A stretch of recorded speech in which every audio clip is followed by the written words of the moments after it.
Cette vidéo est sponsorisée par Car Vertical. Et pas Non.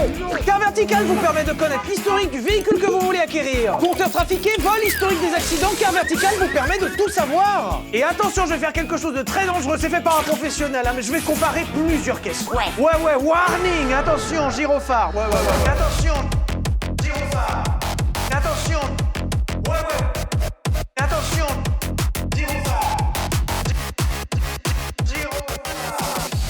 Ouais. Parce qu'avec le lien en description, vous avez 20% de remise sur un rapport, mais jusqu'à 50% de remise sur plusieurs rapports. C'est là où c'est malin. Il est malin, lui. Lui, il ira loin, lui. Regardez-le bien. Regardez-le tous. Attention, c'est mon petit péché mignon. C'est les rapports Car Vertical désastreux. Viens voir par là, toi. Typiquement, pourquoi faut faire des Car Verticales? Voici la photo de cette S14, qui a un poil tapé quand même. Oui, mais alors, justement, alors là, vous faites pas... Ouais, attention, hein. D'un côté, t'as le crash, donc t'as le problème, et t'as le problème sous le problème. Regarde le bas de caisse. Oh, la rouille. Oh, le tas de... La chance qu'il est tapé quand même, imagine, il continue de rouler avec une voiture toute rouillée. Oh là là, le danger. Heureusement que sa voiture est arrivée épave pour savoir qu'elle était complètement foutue. Mais bien sûr, vous suivez rien, moi. Parce que vous me rendez fou, vous suivez rien. Là, je suis sur le rapport d'une Aston Martin DB7. Boîte auto. Alors ça, déjà, c'est dur, mais alors je me demande comment il a craché ça, hein. Que ça a rien dans le cul, ça. Hein. Ça, j'ai déjà essayé. Ça roule pas, ça. Dommage, en 2020, réparable, structural damage. En général, les deux phrases... Voilà, faut tout vérifier, c'est pas compliqué. Vérifie. Par exemple, quand tu vas faire une prise de sang, tu vérifies pas qu'un truc, tu vérifies tout. Avec Car Vertical, c'est pareil. Le savoir, c'est le pouvoir, disait... Et avec le lien en description, c'est une remise exceptionnelle sur l'achat de plusieurs rapports. Et la promo est disponible via le lien en description. Merci à Car Vertical pour leur soutien et bonne vidéo. J'ai un petit péché mignon dans la vie, les séries limitées de voitures. J'adore ça, je sais pas pourquoi j'adore ça. J'en avais déjà parlé il y a quelques années, mais je m'étais plutôt attardé sur les one-off, c'est-à-dire des voitures spécifiques en série limitée, mais c'est genre un modèle à part entière. Non, moi je parle des séries limitées. Je te parle d'une bagnole que tu vois tous les jours, mais que tu sais pas qu'il y a un petit détail, qu'en fait elle existe en 5 exemplaires. De temps en temps, le détail, c'est un énorme V8 sous le capot. C'est plus tout à fait un détail, je suis d'accord avec vous. Ou de temps en temps, le détail, c'est que la voiture est en or. Est-ce que j'ai réellement besoin de justifier pourquoi j'adore ça? C'est pour ça qu'aujourd'hui on va parler des séries limitées, voire très limitées.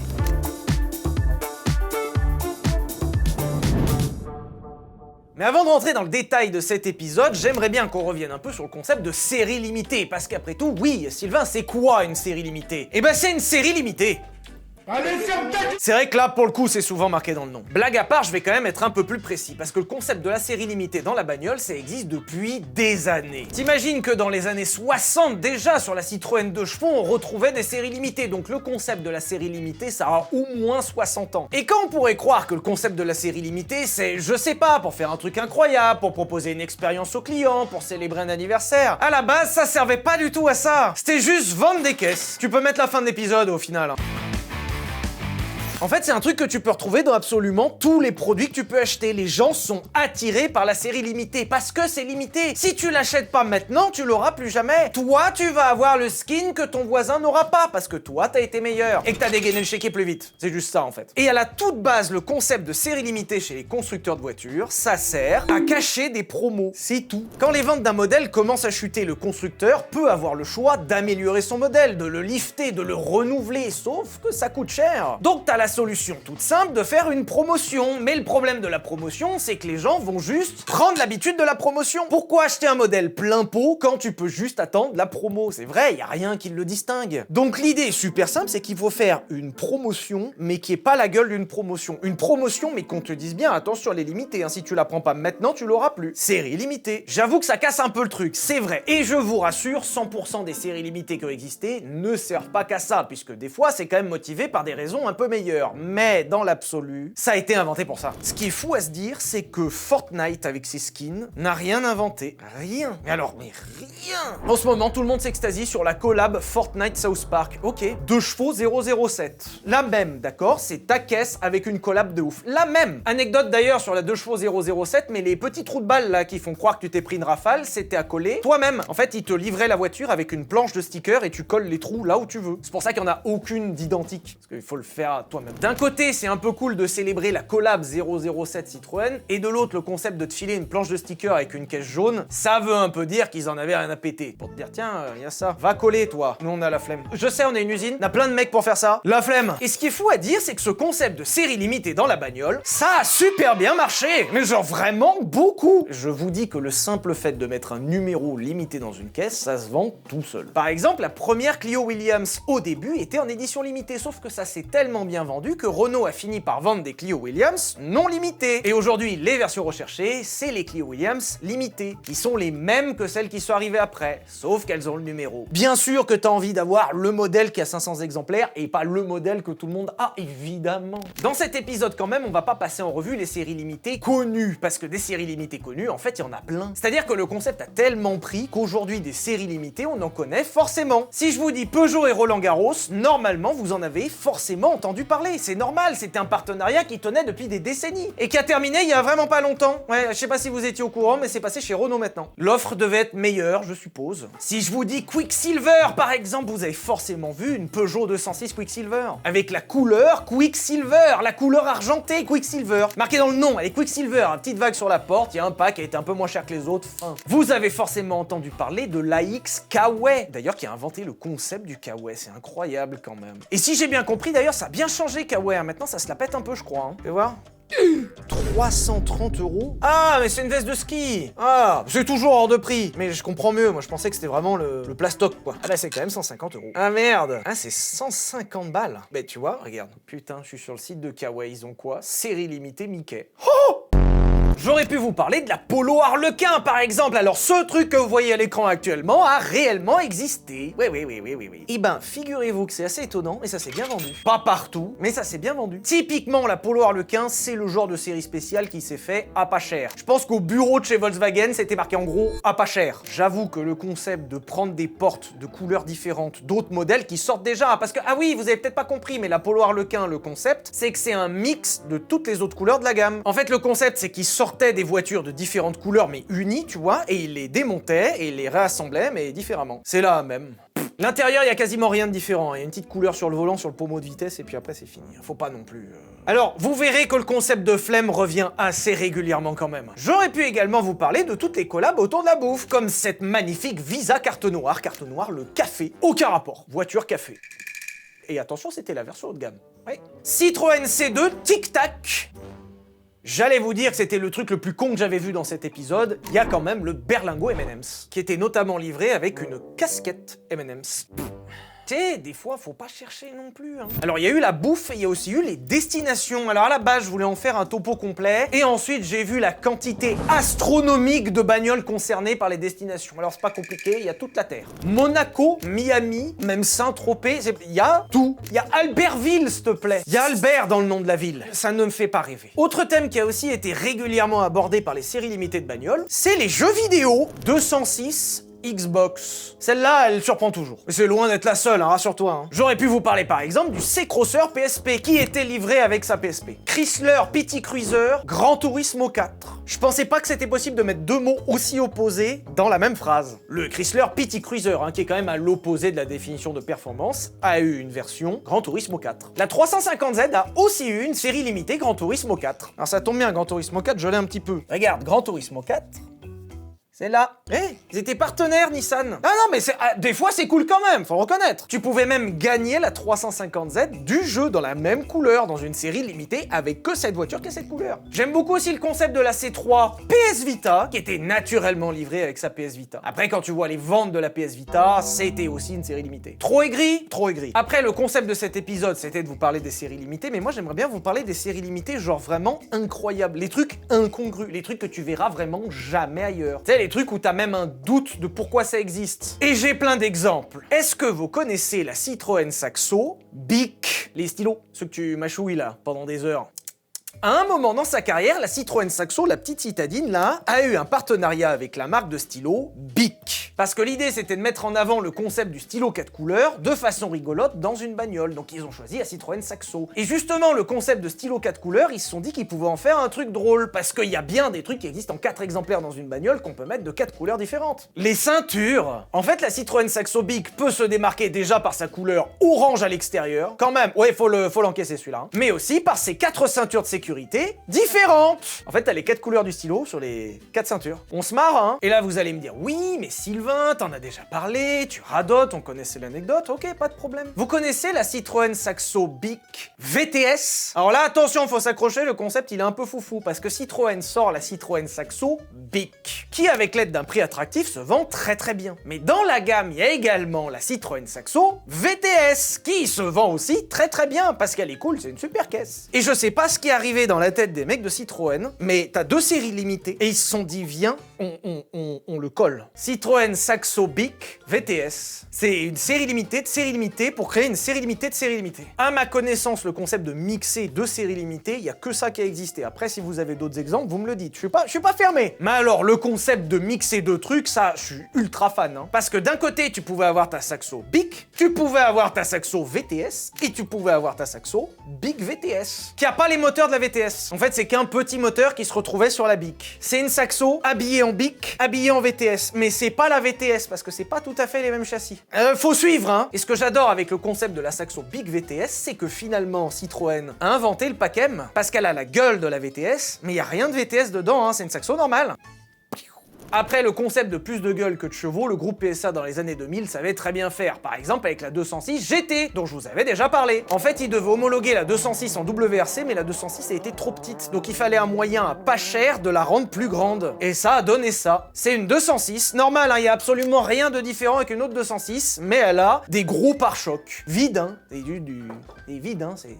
rien. Mais elle est plus grande, c'est bon. Et chef, t'as dit elle doit être plus grande, et plus grande, c'est vrai? Attends, t'as pas précisé que ça devait être du dur ou de la voiture, c'est bon, il y a gros pare-chocs. Et jusqu'ici, la 206 GT, c'était ma petite préférée, parce que le concept de contourner le règlement en mettant les gros pare-chocs, j'adore. Y a pire. Est-ce que je vous ai déjà parlé de la 206 WRC édition? Y a rien de spécial, c'est une peinture. Alors je suis fan. On pourrait croire que c'est une blague, mais Peugeot a vraiment sorti ça. Et je dois reconnaître que c'est un peu cool quand même, parce que c'est la vraie déco avec les vraies marques de l'époque. Donc c'est un peu chouette. Pourquoi tu l'as pas fait sur une GT? T'as quand même Peugeot qui a trouvé le moyen de te sortir une 206 avec rien de fou, mais les pare-chocs de celle de rallye. Et dans le même temps, t'as Peugeot qui te sort une voiture avec la même déco identique que celle de rallye, mais pas les pare-chocs. Allô? Parlez-vous, je sais pas, communiquez, faites un mail, ça existait déjà à l'époque. Et attention, l'édition WRC, elle est incroyable parce que t'avais même le choix dans 2 coloris. Les gars, vous étiez à ça, Tu vois, ça, c'est français. On est à 2 doigts d'avoir un truc exceptionnel et on te l'a loupé, mais à ça qu'on te l'a loupé. Je profite de cet épisode pour vous donner une petite astuce. Si jamais vous vouliez une Ford GT mais que vous avez pas l'argent, 206+, Street Racing Edition. Non, t'arrêtes, il y a rien de sport. Le max c'est 70 chevaux. C'est pas en rouge avec des bandes. Ou en noir, si tu préfères. Ah non, les bandes. Ah non, on trouvait ça cool. C'est tout. C'est pas cool? Bon, je trouve ça cool. Parce qu'à la base, une 206+ avec une déco de Ford GT, bon, on s'en fout un peu. Mais si t'as la Ford GT et la 206+, je vous ai parlé il y a pas très longtemps dans l'épisode des voitures chinoises d'une copie d'une Citroën C1 qui me faisait pas mal d'œil parce que je suis un grand collectionneur de Citroën C1. Il y a mieux, Citroën C1 Sport. Elle est incroyable. C'est une Citroën C1.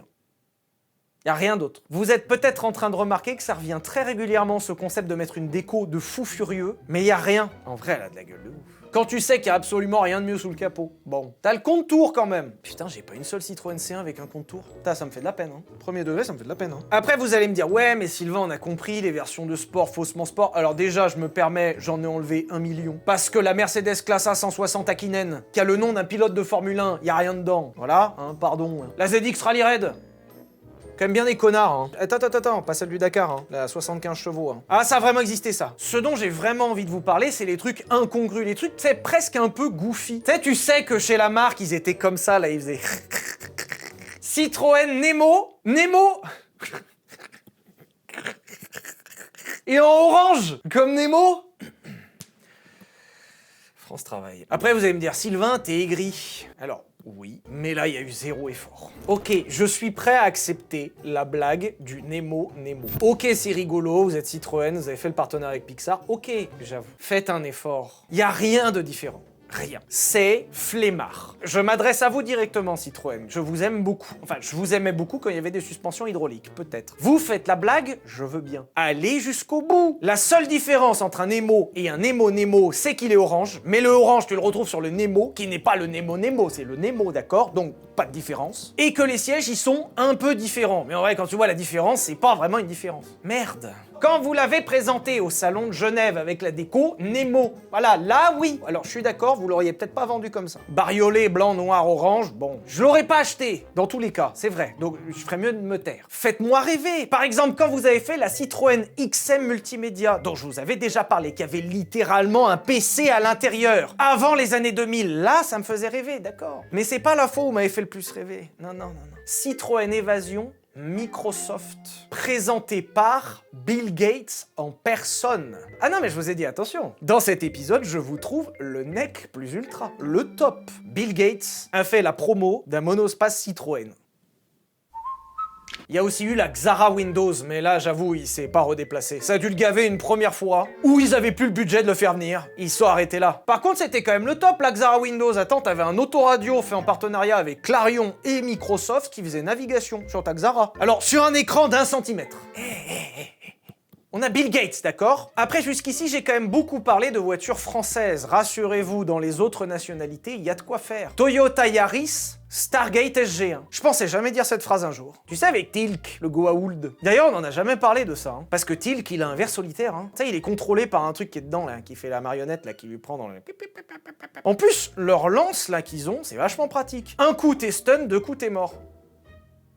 Ah non, en fait, c'est de la merde. Parce que si tu veux que stun, t'as le taser. Si tu veux que tuer, t'as plein de trucs. C'est vrai, ça, c'est nul, en fait. Si j'évoque la Yaris Stargate SG1, c'est déjà 1 pour pouvoir prononcer Stargate SG1. Ne me remerciez pas de vous avoir mis ça dans la tête, hein. Vraiment, y a pas de souci. Mais 2, ils ont pas représenté vraiment Stargate. En fait, je pense qu'ils ont pas communiqué, parce que quand tu vois la pub de l'époque, ils ont mis genre des aliens. Comme si, dans Stargate SG1, il y avait pas des aliens. Ben non, ils t'en ont inventé un nouveau. Alors, ils ont mis ce petit alien qui brille, qui ressemble un peu aux Asgard, mais qui brille. Donc c'est pas un Asgard. Tu vas pas me la faire à moi, j'ai regardé, hein, d'accord. Hein. Pourquoi faire une sponsor Stargate et tu mets pas des trucs du lore Stargate? Va jusqu'au bout. Il y a 1 million de personnages différents dans cette série. Et ils me font quoi? Des petits bonhommes qui brillent. Ils ont été à 2 doigts de me mettre E.T. Non mais tu te rends compte qu'ils ont fait un alien qui est plus proche d'E.T. que de Stargate? Ça m'énerve. Après, ce que j'aime bien avec la Toyota Yaris, c'est qu'elle a eu d'autres trucs un peu ringards comme ça. Enfin, à l'époque, c'était cool, mais 25 ans plus tard, c'est devenu... Genre la Toyota Yaris, Wanadu. Alors, rassurez-vous, hein, j'ai pas 200 ans, j'étais super petit aussi quand il y a Wanadu. Hein. Vraiment, c'est ça date. Hein. Par contre, vous pensiez avoir mal, mais vous allez avoir encore plus mal parce que la Yaris Wanadu était vendue avec 60 heures d'internet. Ça date, hein. Après, personnellement, même si j'ai pas connu, apparemment, il y a une version pour la Belgique qui était nommée Skynet. Pareil, vendue avec des heures d'internet. Alors, peut-être que ça parlera à certains d'entre vous. Bonjour les Belges, installez-vous, hein, n'hésitez pas. Il y a eu des Yaris Skynet. Je connaissais pas Skynet avant de faire ce... Je connaissais pas les petits hommes verts qui brillent dans le noir non plus. Je fais une toute petite entorse aussi vers une autre voiture japonaise, la Mazda 2 WiFM, qui n'a strictement rien d'intéressant. Même le WiFM, en vrai, on s'en fout un peu. À part la pub grasse, c'est pas du tout la seule. Non. Et d'un côté, je voulais passer en revue toutes les pubs grasses qui existaient, parce qu'il y en a vraiment eu beaucoup. Bagnole meuf. Alors, il y a peut-être des trucs qui doivent rester enterrés, mais je me suis dit que ça pouvait peut-être faire l'objet d'une vidéo complète. Parce qu'exhumer des trucs qui doivent rester enterrés... Seb l'a fait il y a pas si longtemps avec des chanteurs français de variété, personne lui a rien dit. Hein. Parce que les pubs de bagnoles grasses, j'ai lu stock. Hein. Comme cette pub pour la Peugeot 205 par exemple, où un mec et une meuf se prennent la tête et le mec fait ça, quoi.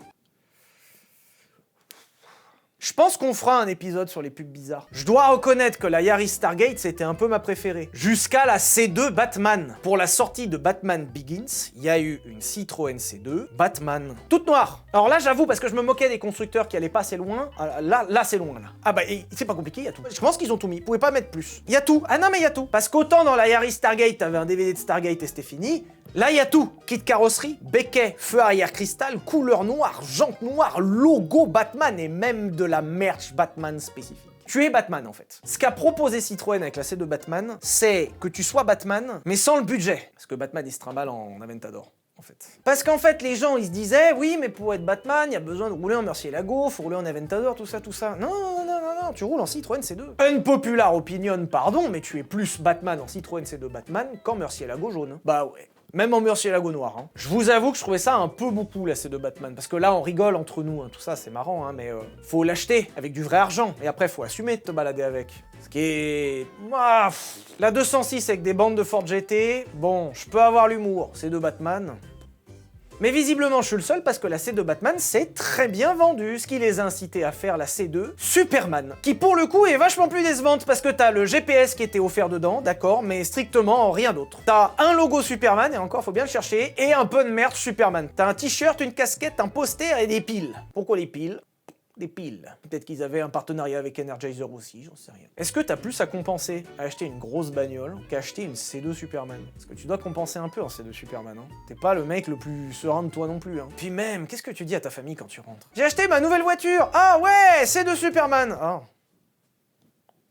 T'es un bébé, quoi. Rassurez-vous, j'ai une collab incroyable à vous proposer. Je vous ai dit tout à l'heure que les séries limitées, c'était principalement pour pouvoir proposer des packs pas chers et pour pouvoir relancer la gamme à moindre frais. Exemple, C2 Superman. Vraiment, eux, je peux pas les encadrer. Hein. Sauf que de temps en temps, il y a quand même eu des collabs incroyables, notamment la collaboration entre Hertz, le loueur de voitures, et Shelby. Oui, oui, Carroll Shelby. Oui, oui. Ce gars qui mettait 800 chevaux dans des Mustangs il y a pas si longtemps. Et je suis très content de pouvoir enfin vous parler après toutes ces années de la fameuse Mustang Hertz. Et là, j'avoue que je me suis moqué jusqu'ici. Là, la Mustang Hertz, incroyable. Parce que le début du partenariat entre Shelby et Hertz est venu d'un postulat tout simple. Hertz, à l'époque, c'est déjà une boîte qui loue des bagnoles, mais qui loue des bagnoles chiantes. Alors, pour une raison très simple, c'est que t'as pas envie que les gens fassent les cons avec tes bagnoles. Donc oui, logique. Si vous cherchiez pourquoi Leclerc Location, il loue que des trucs chiants, c'est pour cette raison. Et de l'autre côté, Shelby a aussi un problème, parce que je vous rappelle qu'à l'époque, Shelby, c'est un préparateur de bagnoles. En l'occurrence, Shelby qui modifiait la Ford Mustang de base en Shelby GT350. Et en gros, il t'en faisait une version sportive avec des chevaux sous le capot et un châssis retravaillé. Sauf que les gens s'en branlent. Parce qu'à l'époque, la Mustang de base se vend déjà très très bien. Et que dans ses versions V8, elle est déjà correctement performante. Alors oui, c'est pas un dragster, mais en vrai, ça va. Et de toute façon, à la base, t'achètes pas une Mustang pour ça, t'achètes d'autres trucs. Et quand Shelby à l'époque propose un pack pour améliorer la puissance de la Mustang, les gens, on s'en branle un peu. Ils ont pas acheté une Mustang pour aller vite. Ils ont acheté une Mustang parce qu'elle est pas chère et qu'elle a de la gueule. On s'en fout du pack. Sauf que ça, Carroll Shelby, il l'a un peu mauvaise parce que c'est pas juste mettre des chevaux. La GT350, elle est vraiment améliorée sur plein de points. Et la GT350 est déjà beaucoup plus performante et aussi beaucoup plus sympa à conduire. Et les gens qui essayent la Shelby, ils sont super contents parce que la Shelby, elle est super chouette à conduire et il faudrait que les gens essayent la Shelby.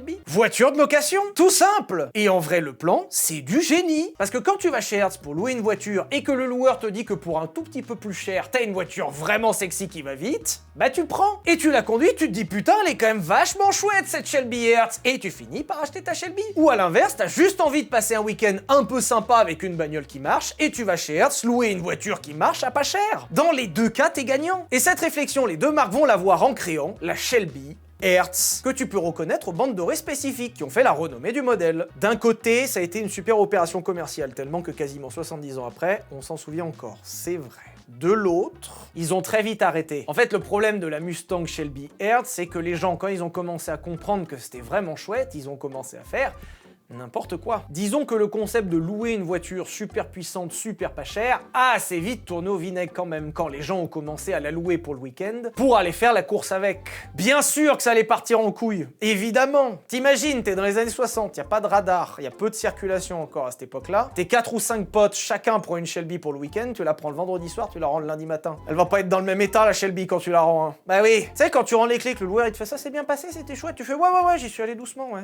La voiture elle fume encore, tu sais, elle est brûlante derrière, tu fais ouais, oh non. Nous 5 là, qui avons loué les Shelby, nous 5 le même week-end, non. Oh, on n'a pas fait les cons les gars. Oh non. Bah non. Vous allez peut-être être surpris, mais ce n'est pas l'incivilité des gens qui a mené la fin du programme Shelby Hertz. Non. Ce qui s'est passé au bout d'un petit moment avec le programme Shelby Hertz, c'est que les clients revenaient déçus. Au début, ils partaient avec la Shelby, ils revenaient en disant ouais, super, elle marche bien, elle est agréable à conduire et tout, et au bout d'un an, ils disaient bah Une Mustang, quoi. Tout le monde parle de Shelby en disant que la voiture, elle est incroyable, super performante et tout, et la voiture a la même expérience qu'une Mustang. Ben oui, la voiture a la même expérience qu'une Mustang. Et c'est un truc qui est encore très connu dans le milieu de la location, mais le principal fléau qui touche les véhicules loués, c'est le vol. Le vol de pièces. Les gens, ils viennent en début de week-end emprunter une Shelby, avec les pièces Shelby dessus, qui valent cher, performance, tu vois. Et ils les mettent sur une Mustang normale. Et inversement. Et les gens, ils te la rendent comme ça. Le lundi matin, le loueur, il voit que dalle, la voiture, elle est parfaite, elle est toute neuve, pas une rayure, putain, vous avez pas beaucoup roulé, vous avez fait 10 bornes, dis donc, vous avez pas profité. Si, t'inquiète, je vais profiter. Et la technique du vol de pièces, elle est redoutable parce que le loueur, il a aucun moyen de le savoir. Et tu t'achètes une Shelby GT 350 pour le prix d'une location 3 jours. C'est ça qu'a mis fin au programme. Vous en avez marre de se faire tirer les pièces des bagnoles. Et c'est pour ça qu'aujourd'hui sur le marché, tu retrouves des véritables GT 350 Shelby Hertz qui ont des pièces de Mustang normales. Parce que les gens, ils volaient les pièces. Et ils cassaient les voitures aussi en faisant la course. Je pense qu'au bout d'un an, à force de se faire cracher des voitures, mettre en fourrière des voitures et voler des pièces, ils ont dû se regarder en se disant, les gars, flemme, hein? Ouais, flemme.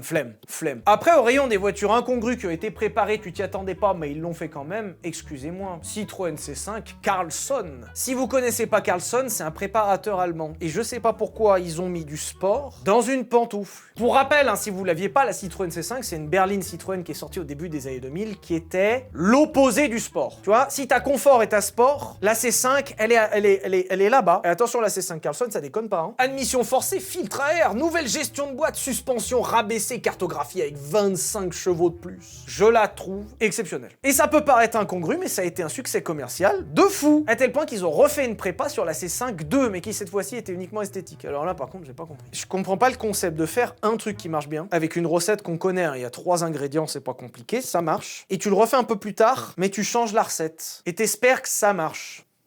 Il me rend fou. Et on arrive doucement à la fin de ce premier épisode, qui aura peut-être une suite si ça vous fait envie, et justement pour la fin, je voulais vous présenter des modèles vraiment incroyables. Et on va commencer avec la M3 E46 GTR, la voiture de Need for Speed Most Wanted, oui, la même. Ben, l'histoire est incroyable, hein. Au tout début des années 2000, BMW présente sa nouvelle sportive phare, la M3. 6 cylindres en ligne, 3 litres 2, 343 chevaux, plus rapide qu'une Carrera de base, bref, incroyable. Et la voiture est encore aujourd'hui incroyable, je vous conseille. Si vous avez beaucoup d'argent. Quand tu vois les prix, surtout en boîte méca, ça fait un peu tousser, rassurez-vous, il y a bien pire. Ouh là là, il y a bien pire. On est en 2001 et BMW veut engager sa M3 dans le championnat des voitures américaines. Et BMW, comme tout constructeur qui va s'engager dans une compétition, commence par lire le règlement et va trouver quelque chose de très intéressant. Parce que le règlement mis en place par la FIA impose que la voiture qui participe au championnat soit une voiture de série. Et on en a déjà parlé plein de fois, mais voiture de série, c'est un terme qui est finalement assez large. Donc BMW regarde les petites lignes et demande qu'est-ce qui est considéré comme une voiture de série. Et le règlement de cette époque précise qu'une voiture de série est considérée comme une voiture vendue à un exemplaire. T'en vends une, c'est bon. J'ai pas tout à fait compris pourquoi ils ont fait une nuance qui, du coup, n'a aucun sens, mais ça imposait une production de 10, mais une vente de 1. Pourquoi j'en fabriquerais 10 pour pas en vendre 9 ? Je sais pas, c'est le règlement, BMW l'a bien compris, et va en profiter beaucoup. Et vous commencez à deviner ce qui va se passer, mais ils vont fabriquer une voiture de course, vendue à un exemplaire. L'anecdote est un peu rocambolesque, mais sur les 10 exemplaires produits, on a la preuve que de 6 produits. Et encore, 3 sont faux. En fait, ils en ont produit 6, dont 3 maquettes, pour faire croire aux inspecteurs de la FIA qu'ils étaient bel et bien en train de fabriquer les 10. J'adore, bien sûr que j'adore. Et la seule M3 GTR effectivement vendue a été vendue à BM. Ah, ils ont merdé jusqu'au bout. Je pense qu'ils se sont regardés dans l'usine et ils ont dit, tu sais quoi, on va leur chier à la gueule. Et ce qui s'est passé, c'est que la M3 GTR engagée en compétition a été dévastatrice. Mais t'as pas idée à quel point. Dans toute l'année 2001, dans la catégorie GT, aucune autre marque que BMW ne remportera la moindre course. Ils ont tout gagné. L'anecdote m'extermine de rire. T'imagines qu'en 2001, dans la catégorie GT, si t'avais pas une M3 GTR, tu ne pouvais pas gagner. C'est pas possible. Le week-end, tu venais, c'était même pas une question. Ce n'est même pas possible de gagner. Même Max Verstappen, Lewis Hamilton et Michael Schumacher ont laissé parfois échapper des victoires. Pas la M3 GTR. Ah non. Ça a été différentes écuries en fonction de qui l'avait engagé, mais c'était une M3 GTR. T'avais pas une M3 GTR, c'était fini. En fait, tu viens même pas. Je vais tout de suite à la fin de l'histoire, mais dès 2002, ils ont changé le règlement. Et BMW est parti. Ah, vous changez les règles, on peut plus gagner tout le temps ? Je pense que l'ambiance chez BMW Motorsport en 2001, elle devait être folle. Ils se sont dit, viens, on leur chie tous à la gueule. Avec un peu de chance, ça passe. Ça passe, ils gagnent tout. À la fin, ils font, bon, on arrête. Ils font, allez, on arrête, on a bien rigolé, c'est bon. Mais là, tu vois, 10 exemplaires, et encore pas tous construits, je trouvais que c'était un trop grand nombre. C'est pas assez limité. Il faudrait un truc en un exemplaire. Aston Martin Signet V8. Vous avez aimé le projet Multipla de mettre un V8 dans une voiture qui avait rien demandé. N'a rien inventé, hein. Je vous reparlerai un peu plus en détail de l'Aston Martin Signet, qui est une voiture exceptionnelle par son histoire et par le côté incongru de ce truc. Genre, ce truc, c'est une Aston Martin, qui était vendue juste à côté de ce truc. Ou ce truc. Là, ça vous choque, ça a choqué à l'époque aussi. Et justement, le point négatif de l'Aston Martin Signet, c'était le moteur. C'est mal motorisé, ça a rien dans le cul. V8, 4 litres 7. J'adore, hein. C'est pas compliqué, j'adore. Je suis fan. Autant jusqu'ici on a parlé de séries limitées spécifiques pour gagner une course, pour célébrer un truc, tout ça. Là, ils ont juste pété un boulon. Et je sais pas, peut-être qu'ils étaient cousins avec les mecs de BMW Motorsport. Ils se sont dit, les gars, on met un V8 dans une Signet, allez. Fin. Aston Martin Signet V8 qui a été produite à un seul exemplaire et qui a été vendue il y a pas longtemps. Elle s'est retrouvée sur le marché de l'occasion et je n'ai pas trouvé d'infos sur où est-ce qu'elle est allée. J'aurais acheté, je pense. Ok, super, on a bien rigolé, tout ça. On va jouer à un jeu. Devinez ma prochaine phrase. Perdu. Mitsubishi Lancer, Jackie Chan édition. Jackie Chan. Édition Mitsubishi. Autant les séries limitées de pilotes, je comprends. Jackie Chan, que j'adore, hein. Tout à l'heure, on parlait des trucs qui pourraient peut-être rester enterrés, c'est mieux pour tout le monde. Le dessin animé de Jackie Chan, aujourd'hui... Quand j'avais 7 ans, j'ai tout regardé. Aujourd'hui... Parce que je me souviens très bien de ce qu'il disait le grand-père de Jackie Chan. Et je vais pas le refaire. Non, je vais pas flinguer ma carrière aujourd'hui sur ça. Ah non. Tu as reçu un coup de téléphone de l'université. Ils ont besoin de toi pour déchiffrer des parchemins. D'accord. Je n'ai pas fini. Non. Ça passe plus là, hein. Non, ça passe plus ça. Excusez-moi, j'ai fait un petit détour. Jackie Chan a eu une Mitsubishi Lancer à son nom. Série ultra limitée avec une déco qui a été validée par monsieur Jackie Chan en personne. On aime ou on déteste. J'adore. Je précise quand même parce que là vous dites ok peut-être Jackie Chan Mitsubishi. Pourquoi? Parce que Jackie Chan est super fan de bagnole. Il roule fort et il roulait sur des Mitsubishi. D'où la version Jackie Chan Edition. Trop bien. J'en profite pour replacer une anecdote parce qu'il y a plein de gens connus qui ont des passions pas connues et j'ai failli faire un VTech sur Nigel Mansell juste pour une anecdote. Nigel Mansell, le pilote de Formule 1 avec une moustache et un flow de fou qui était super bon, attention, le mec, on parle pas de n'importe qui, était passionné de karaté. Calme-toi, Nigel Mansell était passionné de karaté. Il a été suivi par un grand maître qui avait 10 dan. Pas l'emmerder lui, hein. Lui, tu lui parles pas mal, hein. Lui, t'es bien poli avec lui, hein. Après, il a eu un seul dan de karaté. C'est toujours plus que moi. C'est-à-dire que en 1v1, il me pète la gueule de ouf. C'est quand même pas mal, tu vois. Et tu vois, regarde, c'est mon problème de tous les jours, ça. Tu donnes une anecdote. Nigel Mansell est passionné de karaté. Super. André Agassi a une Vector W8. Le tennisman était collectionneur de bagnoles de fou. Tu la vois, l'anecdote de l'anecdote, là. C'est pas un format de vulgarisation, c'est une chute. Tu pars d'un Citroën Nemo et d'une blague goofy chez Citroën il y a 15 ans pour terminer par André Agassi, le tennisman, avec des voitures de fou. Parce que Nigel Mansell faisait du karaté. Enfin, il y a un moment... Stop. Enfin bref, Jackie Chan a une voiture à son nom parce qu'il roulait une Mitsubishi. Et on en arrive à la dernière anecdote de cet épisode. Il fallait que je clôture cet épisode avec une voiture folle, tu vois, une voiture qui célèbre la fin. Alors laissez-moi vous présenter la Rolls-Royce en or. Et pour le coup, c'est très récent puisque c'est en 2026 que la marque Rolls-Royce va fêter ses 100 ans. Et à un moment, je pense qu'ils se sont dit que pour fêter les 100 ans, fallait faire quelque chose d'un peu sympa, quelque chose d'un peu Rolls-Royce, tu vois. Rolls-Royce, c'est le top, on va faire le top. Voiture en or. Elle est pas 100% en or, mais on parle de dizaines de détails en or, notamment le Spirit of Ecstasy, tu sais, la petite statuette devant, qui est en or massif. T'imagines quand même qu'il y a le prix d'une voiture d'occasion très sympa juste dans la statuette du capot. C'est pas les mêmes niveaux. Ça sortira en 2026 et Rolls-Royce a déjà annoncé que ces fantômes en or seront limités à 25 exemplaires. C'est pas forcément la voiture la plus rare de cette liste, c'est certainement la plus chère. Je vous avoue que je suis un peu partagé parce que d'un côté 77 détails en or appliqués à la main, c'est un peu cool, j'avoue quand même. La voiture elle a un peu de gueule. Et de l'autre, ils ont choisi une config qui est... L'extérieur noir et blanc, ça va, c'est un peu voyant, mais ça va. Mais l'intérieur, c'est pas... Surtout qu'anecdote un peu drôle, mais la banquette arrière est en tissu, brodé main. Et ça représente une fresque de l'histoire de Rolls-Royce. 160 000 points faits à la main. Je pense que sur les sièges d'une Renault Clio, il y a à peu près 2 points faits à la main. Ouais, il y a un peu de boulot quand même. Hein. Autre petit détail, mais dans les portes, on retrouve des tracés légendaires qu'a fait Henry Royce posés à la main à la feuille d'or. Après, je trouve que le summum de l'insolence, c'est d'avoir mis un cache-moteur en or. Littéralement le seul endroit que le propriétaire de Rolls ne verra jamais. Ça, c'est Rolls-Royce. Ça, c'est l'indécence élégante. Comment ça, il paraît qu'il y a de l'or sous le capot? Oh, j'en sais rien, hein, je vais pas mettre les mains dedans. Hein. Ça, c'est l'esprit Rolls-Royce. C'est l'esprit gros connard aussi. Ça, c'est des anecdotes où je suis partagé. D'un côté, j'adore J'adore le concept. Genre, il y a de l'or dans un endroit que tu verras jamais. C'est vraiment, tu sais, tu le jettes. Tu fais, allez, tu sais quoi? Grand prince, c'est pour moi. Et de l'autre, c'est peut-être un peu connard quand même. 25 exemplaires tous faits main, et bien évidemment, la dernière anecdote, c'est que le prix n'est pas annoncé. Pareil, ça c'est beau ça. Tu sais quoi? C'est pas une question de prix. Déjà, t'achètes une Rolls neuve, t'as de l'argent. Une Rolls avec une statuette en or devant, t'as beaucoup d'argent. Tu sais quoi? Prenez mon argent. Après, je sais pas, c'est peut-être une réflexion de prolétaire, mais pour le coup, avoir des trucs en or visibles à l'extérieur, j'aurais juste peur de me faire tirer les trucs. Je sais que t'as un système qui mange la petite statue si tu tires dessus, d'accord. Je pense que t'arrives bien énervé avec un pied de biche, ça part. Hein. Va pas me faire croire que ça va pas partir. Non. T'as forcément un mec qui va essayer de te fracasser la bagnole pour le voler. C'est obligatoire. En fait, le problème, c'est que vous parlez à quelqu'un qui a déjà peur de laisser son Renault Coléos dehors pour pas se prendre des coups de portière. Forcément, je vais pas me trimballer avec une bagnole, avec une statuette en or à 30 000 balles au bout du capot. Non. Et encore 30 000 balles, je le dis gentil, tu vois. Non. Et on arrive à la fin de ce premier épisode. J'espère que ça vous a plu. Je compte sur vous pour me dire si vous voulez un deuxième épisode ou pas. Alors peut-être que vous voulez pas, et auquel cas, il y a vraiment pas de problème. Mais si vous voulez, n'hésitez pas à le dire. Pensez à vous abonner à la chaîne, c'est très important. Le pouce, le commentaire. Et on se retrouve dimanche 20h sur Twitch et jeudi 18h15 pour une nouvelle vidéo. Et puis gros bisous!